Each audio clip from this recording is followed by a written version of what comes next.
Hi friends, എല്ലാവരും സുഖമായിരിക്കുന്നെന്ന് വിശ്വസിക്കുന്നു. Elwyn വ്ളോഗിലേക്ക് എല്ലാവർക്കും ഒരിക്കൽ കൂടി സ്വാഗതം. ഇന്ന് നമ്മൾ ഉണ്ടാക്കാൻ പോകുന്ന റെസിപ്പി ചപ്പാത്തിയുടെ കഴിക്കാൻ പറ്റുന്ന ഒരു അടിപൊളി റെസിപ്പിയാണ്. അത് മുട്ട വെച്ചാണ് നമ്മൾ ഉണ്ടാക്കുന്നത്.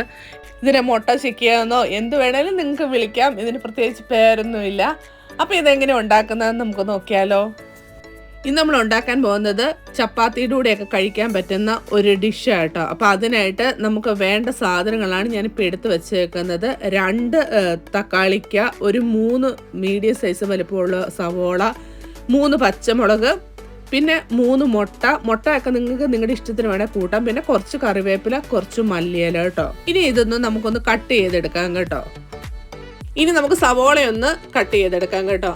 അപ്പോഴത്തേക്കും ഇതുപോലെ ഒത്തിരി നൈസായിട്ടൊന്നും അല്ല നമ്മൾ കട്ട് ചെയ്യുന്നത്. ഇതുപോലെ നടുവേ കൂടി ഒന്ന് മുറിച്ച് കൊടുത്തിട്ട് ഈ ഒരു രീതിയിലാണ് കട്ട് ചെയ്യുന്നത്.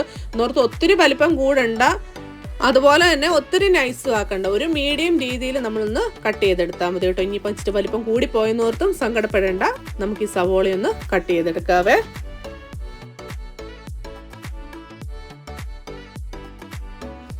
ഇപ്പം സവോളയെല്ലാം കട്ട് ചെയ്തെടുത്തിട്ടുണ്ട് കേട്ടോ. ഇനി നമ്മൾ കട്ട് ചെയ്യുന്നത് തക്കാളിക്കായാണ്. തക്കാളിക്കായും ഒത്തിരി ചെറുതാക്കിയല്ല കട്ട് ചെയ്യുന്നത്. ഇതുപോലെ നടുക്കൂട് 3 കട്ട് ചെയ്തിട്ട് ഇതുപോലെ ഒരു സ്ക്വയർ പോലെ കട്ട് ചെയ്തെടുക്കുവാണ്. അപ്പോൾ ഈ തക്കാളിക്കായും നമുക്കിതുപോലെ കട്ട് ചെയ്തെടുക്കാം കേട്ടോ.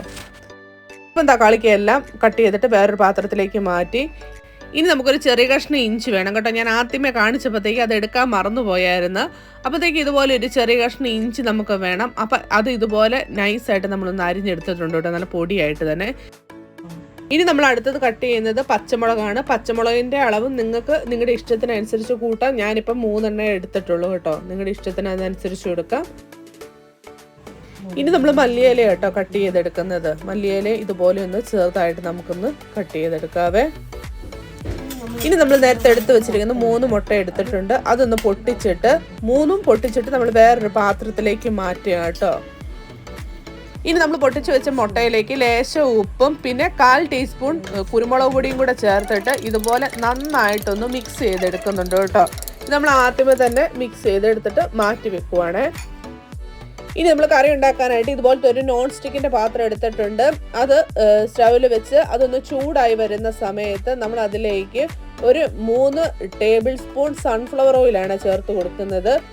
ഇത് നമ്മൾ വെളിച്ചെണ്ണയിലല്ല കേട്ടോ ഉണ്ടാക്കുന്നത്. ഇത് സൺഫ്ലവർ ഓയിൽ തന്നെ ഉണ്ടാക്കുന്നതായിരിക്കും നല്ലത്. അപ്പോൾ എണ്ണയൊന്ന് ചൂടായി വരുന്ന സമയത്ത് നമ്മൾ നേരത്തെ അരിഞ്ഞു വെച്ചിരിക്കുന്ന സവോള മൊത്തം കൂടെ അങ്ങ് ചേർത്ത് കൊടുത്തു കേട്ടോ.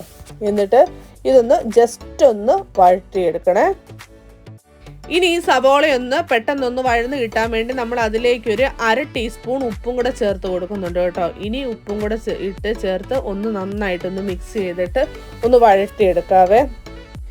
ഇതുപോലെ സവോളയുടെ കളർ ഒന്ന് ലൈറ്റായിട്ടൊന്ന് മാറി വരുന്ന സമയത്ത് നമ്മൾ നേരത്തെ അരിഞ്ഞു വെച്ചിരിക്കുന്ന ഇഞ്ചിയും പച്ചമുളകും കറിവേപ്പിലയും കൂടെ അങ്ങ് ചേർത്ത് കൊടുക്കുകയാണ്. ഇനി ആ പച്ചമുളകിൻ്റെ ഇഞ്ചിയുടെയൊക്കെ ഒന്ന് പച്ചച്ചൊവയൊന്ന് മാറുന്നിടം വരെ ഒന്ന് ജസ്റ്റ് ഒന്ന് വഴറ്റിയെടുക്കാവേ. ഇപ്പം സവാളയുടെ കളറൊക്കെ ഒന്ന് ലൈറ്റായിട്ടൊന്ന് മാറി വന്നിട്ടുണ്ട് കേട്ടോ. ഈ ഒരു സമയത്ത് നമ്മൾ നേരത്തെ അരിഞ്ഞു വെച്ചിരിക്കുന്ന തക്കാളിക്ക മൊത്തം കൂടെ അങ്ങ് ചേർത്ത് കൊടുക്കുക കേട്ടോ. ഇനി ഇതൊന്ന് നന്നായിട്ടൊന്ന് മിക്സ് ചെയ്തിട്ട് നമുക്കൊന്ന് ജസ്റ്റ് ഒന്ന് ഇങ്ങനെ വെച്ച് ഒരു 2 മിനിറ്റ് ഒന്നും കൂടി ഒന്ന് കുക്ക് ചെയ്തെടുക്കാം കേട്ടോ. ഈ തക്കാളിക്ക് അങ്ങനെ ഒത്തിരി അങ്ങ് ഉടഞ്ഞു പോകേണ്ട കാര്യമൊന്നുമില്ല. ജസ്റ്റ് ഒന്ന് ഇതായി മാത്രം മതി കേട്ടോ. നമ്മൾ ചിക്കൻ കറിയൊക്കെ വെക്കുമ്പോഴത്തേക്ക് നന്നായിട്ട് അതങ്ങ് ഉടഞ്ഞ് അതിനകത്ത് ചേരേണ്ട, അതുപോലെ ഒന്നും വേണ്ട. ജസ്റ്റ് നമുക്കൊന്ന് കഴിക്കുമ്പോഴാണേലും ഒന്ന് കടിക്കാനൊക്കെ കിട്ടുമ്പോൾ നല്ലൊരു ടേസ്റ്റാണ്. അപ്പോൾ ഈ ഒരു പരുവം മതി കേട്ടോ. ഇങ്ങനെയൊന്നായി കിട്ടുമ്പോഴത്തേക്ക് ഇനി നമുക്ക് പൊടികൾ ചേർത്ത് കൊടുക്കാവേ. ആദ്യമേ തന്നെ നമ്മൾ ചേർത്ത് കൊടുക്കുന്നത് 1/2 ടീസ്പൂൺ മഞ്ഞൾപ്പൊടിയും 3/4 ടീസ്പൂൺ മുളക് പൊടിയും പിന്നെ 2 ടേബിൾ സ്പൂൺ ഗരം മസാല ചേർത്ത് കൊടുക്കുന്നുണ്ട്. പിന്നെ ഒരു 1/2 ടീസ്പൂൺ കുരുമുളക് പൊടിയും കൂടെ ചേർത്ത് കൊടുക്കുന്നുണ്ട് കേട്ടോ. എന്നിട്ട് ഇതൊന്ന് നന്നായിട്ടൊന്ന് വഴറ്റി ആ പൊടികളുടെ പച്ചച്ചൊവ മാറുന്നിടം വരെ ഒന്ന് നന്നായിട്ടൊന്ന് വഴറ്റിയെടുക്കണേ. പൊടികളെല്ലാം നന്നായിട്ടൊന്ന് വഴണ്ട് വന്നിട്ടുണ്ട് കേട്ടോ. അതിൻ്റെ പച്ചച്ചൊവയെല്ലാം മാറി. ഇനി നമുക്ക് ഇതുപോലെ സെൻറ്ററിലൊരു ഗ്യാപ്പ് ഇതുപോലെ ഒന്ന് ഉണ്ടാക്കി കൊടുത്തിട്ട് നമ്മൾ നേരത്തെ മിക്സ് ചെയ്ത് വെച്ചിരിക്കുന്ന മുട്ടയുടെ മിക്സ് അതിൻ്റെ സെൻറ്ററിലേക്ക് അങ്ങ് ഒഴിച്ചു കൊടുക്കുക കേട്ടോ. ഇങ്ങനെ മുട്ടയൊന്ന് ചേർത്ത് കഴിഞ്ഞാൽ പിന്നെ നമ്മൾ സ്റ്റൗവിൻ്റെ ഫ്ലെയിം മീഡിയം ടു ഹൈ ഫ്ലെയിമിൽ വെക്കണം കേട്ടോ. എന്നിട്ട് ചേർത്ത ഉടനെ നമ്മൾ മിക്സ് ചെയ്യാൻ നിൽക്കല്. ഒരു മിനിറ്റ് ഒന്ന് ജസ്റ്റ് ഒന്ന് വെയിറ്റ് ചെയ്തിട്ട് വേണം നമുക്ക് പിന്നെ ഒന്ന് മിക്സ് ചെയ്ത് കൊടുക്കാൻ. 1 മിനിറ്റ് ഒക്കെ കഴിയുമ്പോഴത്തേക്കും നമുക്ക് ഇതുപോലെ ഒന്ന് മിക്സ് ചെയ്ത് കൊടുക്കാവേ. ആദ്യമേ ആ മുട്ടയൊന്ന് നന്നായിട്ടൊന്ന് ചിക്കി എടുത്തിട്ട് നമുക്ക് പിന്നെ മൊത്തത്തിലൊന്ന് മിക്സ് ചെയ്തെടുത്താൽ മതി കേട്ടോ. ആദ്യമേ തന്നെ നമ്മൾ ആ സവോളയിലോട്ട് ഈ മുട്ട മിക്സ് ചെയ്യുമ്പോഴത്തേക്ക് അതങ്ങ് ഒത്തിരി നൈസായിട്ട് ഇതായിട്ട് പോകും. അതുകൊണ്ടാണ് നമുക്ക് ആ ഒരു കറക്റ്റ് ടെക്സ്ചർ കിട്ടില്ല. അപ്പോൾ ഇതുപോലെ ഒന്ന് മുട്ട മൊത്തം ഒന്ന് നന്നായിട്ടൊന്ന് മിക്സ് ചെയ്തിട്ട് പിന്നെ നമുക്കൊന്ന് മൊത്തത്തിൽ മിക്സ് ചെയ്തെടുക്കാം കേട്ടോ. ഇപ്പം മുട്ടയൊക്കെ ഏകദേശം ഒന്ന് റെഡി ആയിട്ട് വന്നിട്ടുണ്ട്. ഇനി നമുക്ക് മൊത്തത്തിൽ സവോളയും കൂടെ ചേർത്ത് ഇതുപോലെ നന്നായിട്ടൊന്ന് മിക്സ് ചെയ്ത് കൊടുക്കാവേ. ഈ സമയത്തൊക്കെ സ്റ്റൗവിൻ്റെ ഫ്ലെയിം മീഡിയം ടു ഹൈ ഫ്ലെയിമിൽ തന്നെ വെക്കാൻ നോക്കണം കേട്ടോ. ഇപ്പം നമ്മുടെ മുട്ടയൊക്കെ റെഡിയായി കുക്കായി വന്നിട്ടുണ്ട് കേട്ടോ. ഇനി ഈ ഒരു സമയത്ത് നമ്മൾ നേരത്തെ സവോളയിൽ ഉപ്പ് ചേർത്തായിരുന്നു, പിന്നെ മുട്ട ഒഴിച്ചപ്പോഴും മുട്ടയിൽ നമ്മൾ ഉപ്പ് ചേർത്തിട്ടായിരുന്നു മിക്സ് ചെയ്തത്.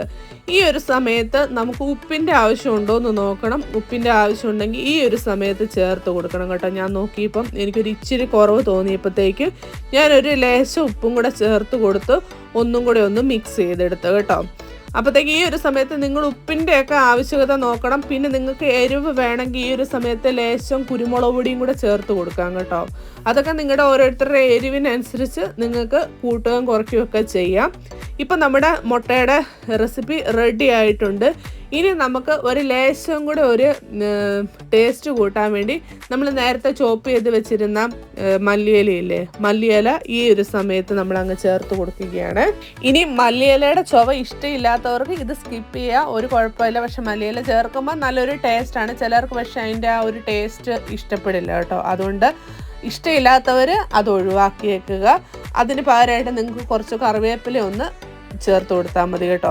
എന്നിട്ട് ഇതുപോലെ ഒന്ന് നന്നായിട്ടൊന്ന് മിക്സ് ചെയ്തെടുത്താൽ മാത്രം മതി. ഇപ്പം നമ്മുടെ അടിപൊളി മുട്ട ചിക്കിയത് റെഡി ആയിട്ടുണ്ട് കേട്ടോ.